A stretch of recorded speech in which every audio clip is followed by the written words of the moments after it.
Yeah, that's right. Well, the FBI would not discuss if there were any specific threats that they were investigating, but they said that they are trying to keep things peaceful heading into Inauguration Day next week. They said after the violence that we saw last week in Washington, D.C., they are on heightened alert for threats to our area.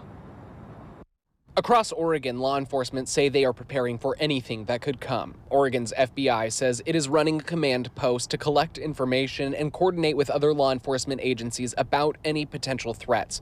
Those other agencies making their own preparations. While the FBI wouldn't talk about any specific threats, Salem police today said they are aware of potential protests and civil unrest this weekend and into next week at Oregon's Capitol.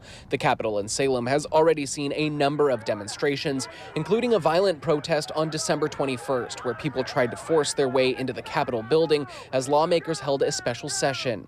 Oregon State Police also announced it will be using the National Guard to help with events that are expected at the Capitol between now and Inauguration Day.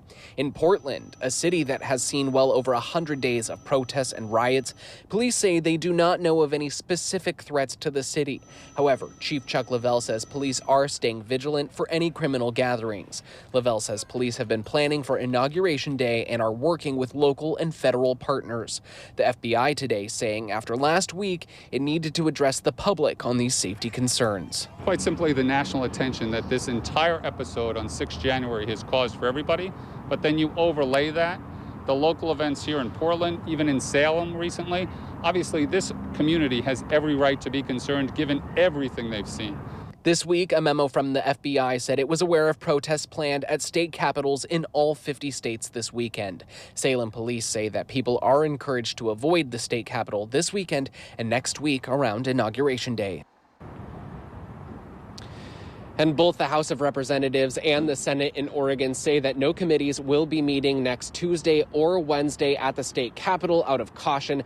The FBI is encouraging anyone who hears about any threats or plans for violence to report that to authorities. Reporting live in Northeast Portland, Drew Reeves, Fox 12 Oregon.